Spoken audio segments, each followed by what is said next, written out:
Hello aspirants. हम बात करेंगे हर एग्जामिनेशन के पॉइंट ऑफ व्यू से ज्योग्राफी के सबसे इम्पॉर्टेंट टॉपिक जो है इंडिया, यानी हमारा प्यारा भारत देश। ओके, तो इंडिया का बेसिक जो नॉलेज है उससे रिलेटेड बहुत सारे क्वेश्चंस आते हैं और ज्योग्राफी में हमें इंडिया को खासकर जनरल इंट्रोडक्शन, फिजियोग्राफी को भी समझने के लिए बहुत इम्पॉर्टेंट है। तो इसको आप ध्यान से सुनिएगा। यहाँ से हमेशा 1 से 2 क्वेश्चन हर एग्ज़ाम में एनडीए से लेकर के आईएएस तक बनते रहे हैं। तो यहाँ पर सबसे सिंपल जो बात है वो ये है कि हमारा जो भारत देश है, ओके, जो ही इंडिया है हमारा, उस इंडिया में क्या है, इसका एक्सटेंशंस नॉर्थ में इसके हिमालय है। यानी जब आप भारत के नक्शे को देखोगे तो इसके उत्तरी दिशा में हिमालय होगा और इसके वेस्टर्न साइड यानी पश्चिम दिशा में अरेबियन सी है, जबकि ईस्टर्न साइड में बे ऑफ बंगाल यानी बंगाल की खाड़ी है और इसके दक्षिण में हिंद महासागर यानी कि इंडियन ओशन है। ओके, अब जो भारत देश है इसका जो एरिया है, टोटल इसका जो क्षेत्रफल है वो 3.28 मिलियन स्क्वायर किलोमीटर है। यानी हम कह सकते हैं 32,87,263। ओके, और इसका नॉर्थ टू साउथ यदि हम एक्सटेंशंस देखें, यानी यहाँ पर नॉर्थ टू साउथ आप देखेंगे और वेस्ट टू ईस्ट देखेंगे तो नॉर्थ टू साउथ कितना है, ये है 3200 किलोमीटर, जबकि ईस्ट से वेस्ट की तरफ यानी गुजरात से अरुणाचल प्रदेश की तरफ आप देखेंगे तो ये होगा 2900 किलोमीटर। ठीक है, अब हमारे भारत देश की सिंपल फिजियोग्राफी में बहुत सारा विविधता है, वेरिएशन है। यानी यहाँ पे जहाँ माउंटेन्स पर्वत हैं वहीं ग्रेट इंडियन डेजर्ट यानी कि थार का मरुस्थल भी है और नॉर्दर्न प्लेन्स यानी उत्तरी मैदान भी हैं, तो प्लेटूज भी हैं अर्थात पठार हैं, और कोस्टल एरिया के अलावा आइलैंड्स भी हैं यानी तटीय क्षेत्र के साथ साथ द्वीप समूह भी यहाँ पर डाइवर्सिफाई लैंड फॉर्म्स को प्रेजेंट करते हैं। तो हमने क्या क्या देखा, क्या क्या है, mountains, desert, northern plain, plateau, coastal area और आइलैंड।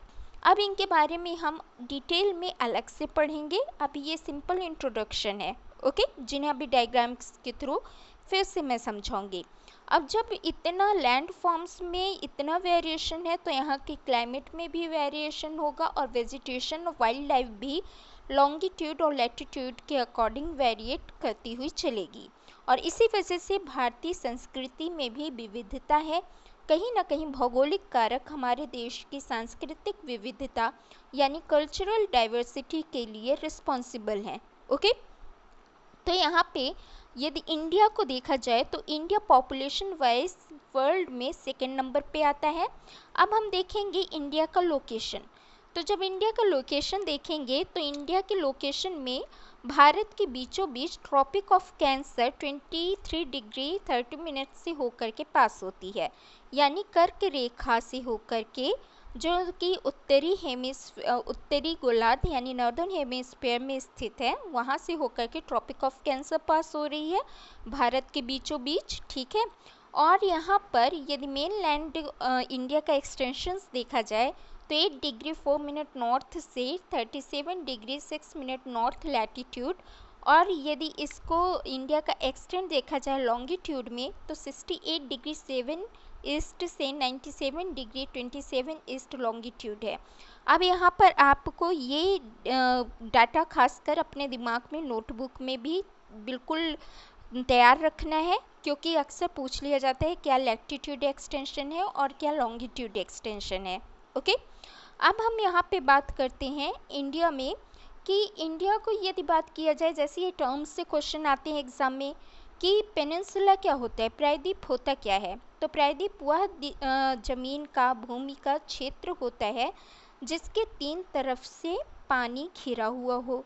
यदि हम भारत की बात करें तो इंडिया को देखिए, ये रहा डायग्राम आपके सामने। यहाँ पर आपको एक साइड पे बे ऑफ बंगाल दिख रहा है, ओके, दूसरी साइड पे आपको अरेबियन सी दिख रहा है वेस्टर्न साइड पे, और यहाँ पे सदर्न साइड पे आपको इंडियन ओशियन दिख रहा है, ठीक है, ये रहा इंडियन ओशियन सदर्न साइड पे, क्लियर। इसके बाद आप देखेंगे तो यहाँ बे ऑफ बंगाल, कहाँ, आपके ईस्टर्न साइड पे, और वेस्टर्न साइड पे अरेबियन सी, क्लियर। तो ये रहा भारत की ज़मीन जो है वो तीन तरफ से पानी से घिरी हुई है। और यदि हम नॉर्दर्न रीजन की बात करें तो ये रहा आपका माउंटेन रीजन, ओके, यानी उत्तर में ये हिमालय का भाग है और हिमालयी भाग से घिरा हुआ है, तो एक तरह का क्या हो गया, प्लेटू हो गया, ओके। अब इसके बाद इंडिया के इस स्ट्रक्चर में इसकी जो नेबर कंट्रीज़ हैं, इंडिया के पड़ोसी देशों की बात की जाए तो पड़ोसी देशों में से 7 देश हैं जो कि भारत के साथ बाउंड्री बनाते हैं, ओके। अब ये कौन कौन से हैं, तो चलिए आप स्टार्ट करते हैं। यहाँ पे हम हमारे वेस्टर्न साइड में है पाकिस्तान, ओके। तो पाकिस्तान से आपको दिख रहा है कि ये रीजन पाकिस्तान रहा, तो नंबर 1 पाकिस्तान। नंबर 2 आपको दिख रहा है नॉर्दर्न पार्ट में थोड़ा सा पार्ट टच होता हुआ अफगानिस्तान से, हालांकि ये विवादित है लेकिन फिर भी कॉन्सेप्चुअली और फैक्चुअली हमें ध्यान रखना है कि अफगानिस्तान से भारत देश सबसे छोटी सीमा रेखा 80 किलोमीटर्स तक बनाता है, ऐसे भी क्वेश्चन पूछ लिया जाता है। फिर इधर आपको दे रहा है चाइना, पाकिस्तान और चाइना से खासकर हमारा सीमा विवाद काफ़ी ज़्यादा रहा है, ओके। तो ये 3 हो गए। फिर आपको यहाँ पे दिखाई दे रहा होगा नेपाल, 4 हो गया। फिर आपको दिखाई दे रहा है भूटान, 5 हो गया। और यहाँ पे बांग्लादेश 6 हो गया, ओके। और इधर म्यांमार 7 हो गया। तो ये रहे भारत के पड़ोसी देश, जिन्हें आप नोटबुक में अभी डायग्राम्स के थ्रू नोट कर लेंगे। और ये भारत को समझने और एग्जामिनेशंस पॉइंट ऑफ व्यू से ये पॉइंट क्लियर होना बहुत ज़रूरी होता है। जहाँ तक श्रीलंका की बात है तो श्रीलंका भारत की ज़मीन से टच नहीं करता। भारत और श्रीलंका के बीच में यहाँ पर पाक स्ट्रेट है, ठीक है। तो यहाँ पर श्रीलंका भी भारत के साइड में कहीं ना कहीं पड़ोसी देशों की एक भूमिका का निर्वहन करता है, और बाकी जिन देशों को हमने देखा वो भारत देश के साथ बाउंड्री बनाते हैं, क्लियर। तो ये डायग्राम को फिर से आप चाहें तो वीडियो को पॉज करके देखें। अब आगे बढ़ते हैं। अब यहाँ पे आपको दिखाई देगा ये इंडिया का पॉलिटिकल मैप कहलाता है, ओके। इंडिया के पॉलिटिकल मैप में आपको दिखाई दे रहा होगा यहाँ पर, ये पुरानी एनसीईआरटी इसलिए थोड़ा सा यहाँ पे मैप में और करेक्शन हो जाना चाहिए। जैसे आंध्र प्रदेश से अलग होकर के अब तेलंगाना बन चुका है, तो ये डिवीज़न को यहाँ दर्शाना चाहिए। जम्मू कश्मीर अब यूटीज़ में कन्वर्ट हो चुका है, तो वो भी यहाँ मैप में शो होना चाहिए। तो ये अंडरस्टूड है, कॉमन सेंस है, आप समझते हुए चलेंगे। ये है Indian political map.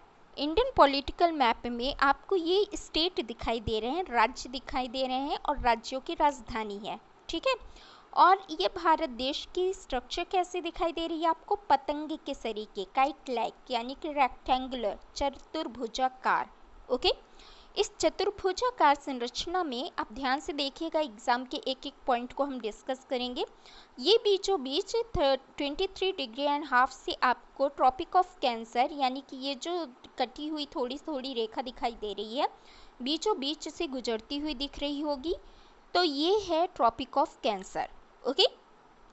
Tropic of cancer यानी कर्क रेखा भारत के बीचों बीच से निकलती हुई भारत को 2 भागों में विभाजित करती हुई चलती है। यहाँ पे यदि भारत के नॉर्दर्न भाग की बात करें तो सबसे उत्तरी जो हमारा क्षेत्र है, हमारा जो यहाँ पे सीमा है वो है जम्मू कश्मीर, ठीक है। जम्मू कश्मीर में भी इसको कहा जाता है, जम्मू कश्मीर का रीजन हो गया, ठीक है। और यहाँ पर इंद्रकौल है, और यहाँ पर आपको सबसे ईस्ट साइड में देखेंगे तो ये दिखाई दे रहा है आपको अरुणाचल प्रदेश, ठीक है। अरुणाचल प्रदेश में किबिथु रीजन सबसे पूर्वी क्षेत्र ईस्टर्न है। फिर यहाँ पे आपको गुजरात में किबिथु सबसे पश्चिमी भाग हो जाएगा। याद रखने वाली बात यह है कि अरुणाचल प्रदेश और गुजरात के बीच में यदि सूर्योदय सनराइज के हिसाब से बात करें तो सनराइज और सनसेट में 2 आवर्स 2 घंटे का फ़र्क होता है, ठीक है, याद रखिएगा। कि अरुणाचल और गुजरात के बीच में टाइम का कितना फ़र्क है, 2 घंटे का फ़र्क है, ठीक। और बात आएगी सबसे लास्ट की, तो ये सबसे लास्ट में आपको दिखाई दे रहा है तमिलनाडु, ठीक है। ओके, नाउ ये रहा भारत। बाकी जितने राज्य हैं, उत्तर प्रदेश की राजधानी लखनऊ, मध्य प्रदेश की भोपाल, महाराष्ट्र मुंबई, ये सारी चीज़ें आपको मेमोराइज करके रखनी है। स्पेशली नॉर्थ ईस्ट वाला जो रीजन है, इस नॉर्थ ईस्ट के रीजन और सेवन सिस्टर्स को तो आपको खासकर ध्यान रखना है, क्योंकि यूपीएससी एग्जाम्स में यहाँ से काफ़ी प्रश्न पूछे जाते हैं। नाउ नेक्स्ट, अगली बात करें जब हम यहाँ पर, तो पॉलिटिकल और एडमिनिस्ट्रेटिव डिवीज़न दिखाई दे रहा है, ठीक है। बहुत ही इंपॉर्टेंट मैप है, ध्यान से देखिएगा। यहाँ पे आपको ब्राउनिश में दिखाई दे रहा है, जो टूटी टूटी कुछ श्रृंखलाएं दिखाई दे रही हैं, एक वो कर्व स्ट्रक्चर दिखाई दे रहा है। ये कर्व है आपका हिमालयन रीजन का, ओके। हिमालयन रीजन को मेनली यहाँ पे 3 भागों में बांटा गया है। Number 1 greater trans Himalaya, number 2 greater Himalaya, number 3 आपका है मिडिल और लेसर हिमालय, और एक और क्लासिफिकेशन कर दिया जाता है जो कि न्यूली फोल्डेड माउंटेन है, वो है आपका शिवालिक हिमालय, ठीक है। तो यहाँ पे हमने 4 डिवीज़न देखे अभी, मेनली हिमालय के कौन कौन से।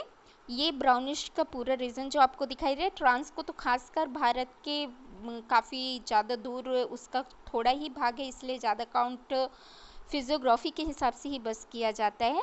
तो सबसे आउटर एरिया हो जाएगा ट्रांस हिमालय, फिर ग्रेटर हिमालय, उसके बाद लेसर और middle Himalaya, then Shivalik Himalaya, okay. अब यहाँ पर हम बात करें डेजर्ट की। याद कीजिए शुरू में अभी हमने डेजर्ट का नाम लिया था, तो आपको यहाँ दिखाई दे रही है अरावली रेंज, ओके। और जब अरावली रेंज की बात की जाएगी, तो ये अरावली जो श्रृंखला है, ये राजस्थान में सबसे लंबी और विश्व की सबसे पुरानी ओल्डेस्ट चेन में से है। तो ओल्डेस्ट माउंटेन चेन या फिर सबसे पुरानी पर्वत श्रृंखला जो अरावली है, वो कहाँ पर है, राजस्थान में है। और इसी के आसपास ग्रेट इंडियन डेजर्ट यानी भारत का महान मरुस्थल भी अवस्थित है, ठीक है। अब यहाँ पर जब थोड़ा सा सेंट्रल इंडिया की तरफ आएंगे, तो प्लेटोस में आपको दिखाई दे रहा है मैप में विंध्या रेंज, ये विंध्यांचल की श्रेणी है। और उसी के पैरेलल समानांतर आपको सतपुड़ा रेंज भी दिखाई दे रही है, ओके। तो ये रही सतपुड़ा की श्रेणी। इसी सतपुड़ा और विंध्यांचल की श्रेणी जो है, इनके बीचों बीच से होकर के क्या होता है, नर्मदा नदी बहती है, ओके। इसके अलावा जब आप यहाँ पे देखेंगे, ये सबसे ब्रह्मपुत्र वाला रीजन यानी कि नॉर्थ ईस्ट का, तो यहाँ पे आपको गारो खासी जयंतिया की पहाड़ियाँ भी दिखाई देंगी। और यदि इस मैप की ही अकॉर्डिंग हम चलें, तो यहाँ पे आपको सदर्न इंडिया में डेक्कन प्लेटू भी दिखाई दे रहा होगा। ये दक्कन का पठार है। और डेक्कन प्लेटू किस चीज़ के लिए फेमस है, डेक्कन प्लेटू जो है ये लावा निर्मित है, यानी कि कभी न कभी यहाँ पे मैग्मा इरप्शन हुआ होगा, मैग्मा निकला होगा, सॉलिडिफाई होकर के लावा में कन्वर्ट हुआ होगा, वो लावा फाइनली ब्लैक सॉइल में कन्वर्ट हुआ होगा।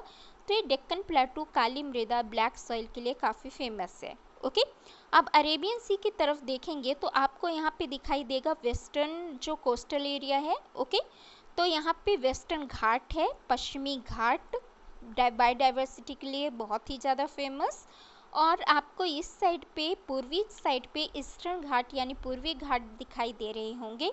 इस पूर्वी घाट के साइड में इस पूरे कोस्टल एरिया को कोरोमंडल कहा जाता है। कोरोमंडल के ऊपर ये उड़ीसा साइड पे, यहाँ पे इसे उत्कल कहा जाता है। और इसी तरह से वेस्टर्न साइड में देखें तो केरला साइड पे मालाबार है, और मालाबार के ऊपर कोंकण कोस्टल एरिया है, क्लियर।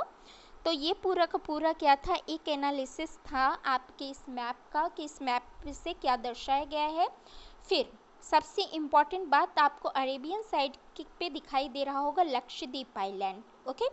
तो लक्षद्वीप आइलैंड जो दिखाई दे रहे हैं, ये भारत की ही टेरिटरी का हिस्सा है।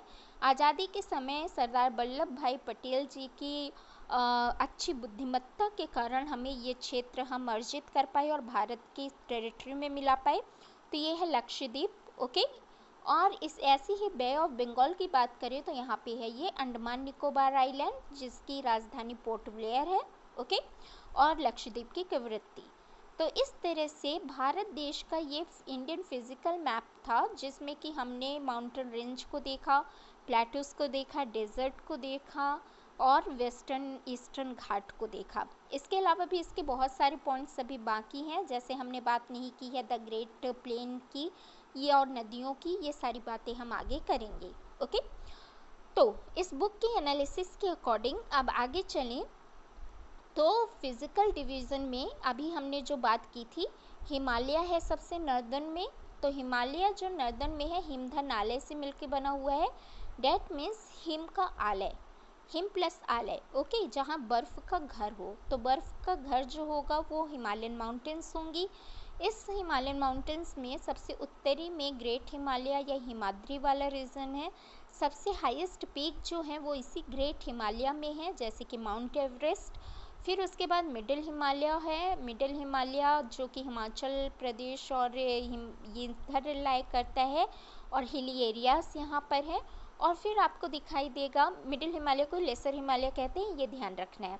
फिर तीसरा आपको रेंज दिखाई देगा शिवालिक हिमालय, जो सबसे दक्षिणी जो सबसे सदर्न मोस्ट रेंज है हिमालय की, वो है। ओके, जब नर्दर्न इंडियन प्लेन की बात करेंगे तो नर्दर्न इंडियन प्लेन कैसे फॉर्म हुआ है, ये बात डायग्राम में अभी हमने नहीं देखी थी। जो प्लेटू है उसके ऊपर और जो माउंटेन्स हैं उनके बाद। ओके, यानी कि यहाँ पे डायग्राम में देखा जाए तो ये वाला रीजन सबसे ऊपर क्या है, ये प्लेटूस है। फिर यहाँ पे विंध्या रेंज आ गई। तो यहाँ पे जहाँ गंगा यमुना सिंधु का ये पूरा का पूरा मैदान है, ये सेडिमेंट्री रीजन, ये वाला पूरा रीजन कहलाता है यूपी बिहार ये साइड का the great plain of India. Okay, तो हिमालय के जस्ट हिमालय से जो नदियाँ बह करके निकलती हैं वो अपने साथ कुछ सेडिमेंट्स लेके आती हैं, और ये अवसाद या सेडिमेंट्स क्या होते हैं, ग्रेट हिमालयन पे फ्लो होते हैं और वहाँ पे ही एक फर्टाइल लैंड का फॉर्मेशन करते हैं, एक उपजाऊ धरती का। तो इस पूरे क्षेत्र को कहा जाता है the great plain of India, यानी भारत का महान मैदान। और इस मैदान का निर्माण गंगा, ब्रह्मपुत्र और इंडस यानी सिंधु जैसी नदियों और उनकी सहायक नदियों के लाए गए डिपोजिट एलुवियल सॉइल यानी कि जलोढ़ मृदा के अवसादों के निक्षेपण के कारण इसका निर्माण हुआ है। ओके, अब जब सबसे वेस्टर्न की बात करते हैं तो वहाँ पे हमने देखा था राजस्थान वाला रीजन, अरावली रेंज याद कीजिए, उसे द ग्रेट इंडियन डेजर्ट कहा जाता है, यानी कि जो भारत का मरुस्थलीय महान क्षेत्र है। ओके, अब ऐसा क्षेत्र जो होगा वो वेजिटेशन यानी वनस्पति के लिए अच्छा नहीं होगा, क्योंकि बालू है और बालू में अच्छी फसल का होने की संभावना नहीं होती। फिर इसके बाद पेनिनसुलर प्लेटू की बात आएगी। तो जब हम प्रायद्वीपीय पठारों की बात करते हैं तो प्रायद्वीपीय पठार के हिस्से में अरावली रेंज आ जाती है, सतपुड़ा आ जाता है, विंध्याचल आ जाता है, नर्मदा और तापी जैसी नदियाँ होती हैं जो सतपुड़ा रेंज के पास से होकर के गुजर रही हैं। पश्चिम की तरफ बहने वाली नदियाँ हो जाएंगी जो कि अरेबियन सी में जा कर के गिरती हैं। ओके, फिर वेस्टर्न घाट हो जाएगा जिसे सह्याद्री के नाम से भी जाना जाता है। फिर पूर्वी घाट भी हो जाएंगे। इस तरह से पूर्वी घाट वाले रीजन जो होंगे खासकर आयरन यानी लौह अयस्क और कोयले के लिए काफ़ी ज़्यादा फेमस होंगे, जैसे दामोदर घाटी। ठीक है, अब यहाँ पे नेक्स्ट जो है आपको कोस्टल प्लेन की बात की जा रही है और यहाँ पे बहुत सारी नदियों के बारे में आप जानेंगे, जिसको अलग चैप्टर में डिटेल में डिस्कस करेंगे। महानदी, गोदावरी, कृष्णा और कावेरी के बारे में, ब्रह्मपुत्र और गंगा के ट्रिब्यूटरीज के बारे में एसेट्रा। तो ये था आपकी इस बुक का एनालिसिस। ओके, और जो हमने यहाँ पे आइलैंड भी देखा था, लक्षद्वीप आइलैंड, जो कि अरेबियन सी में सिचुएटेड है, यानी जब आप मैप में देखेंगे वेस्टर्न साइड। ओके, और अंडमान निकोबार वाला रीजन जो रहेगा वो हो जाएगा आपका ईस्टर्न साइड पे, यानी बे ऑफ बंगाल के साइड पे। और यहाँ पर 2004 में आई सुनामी से खासकर अंडमान निकोबार जो ग्रुप है वो बहुत ज़्यादा प्रभावित हुआ था, इफेक्टेड हुआ था। ओके, तो इस तरह से हमने अभी क्या देखा, इंडिया की फिजियोग्राफी को देखा। अब ये क्वेश्चंस आपको सॉल्व करने हैं। The southern most Himalaya are known as, answer दीजिए जल्दी, Shivalik. Sahyadri is also known as, what would be right answer, western Ghat. Palk strait किस किस के बीच में है, मैंने स्टार्टिंग में ही बताया था उस डायग्राम में, याद कीजिए। तो यह है इंडिया और श्रीलंका के बीच में, ओके। और फिर अरेबियन सी किस साइड पे, the Indian island in the Arabian sea are known as, Arabian sea में जो इंडियन द्वीप है वो किस नाम से जाने जाते हैं, तो आपको अच्छे से पता है वो लक्षद्वीप के नाम से जाने जाते हैं, ओके। तो ये था आपका एनसीईआरटी का एक सिंपल सा एनालिसिस। ये एनसीईआरटी की बुक है, लेकिन इसके अलावा भी हमने जो बात की है वो पूरी बेसिक बातें इस पूरी पीडीएफ के माध्यम से हमने समझी है, जो कि हमारे भारत देश के जनरल इंट्रोडक्शन ऑफ फिजियोग्राफी की एक बेसिक समझ को डिटरमाइन करता है। Thank you so much.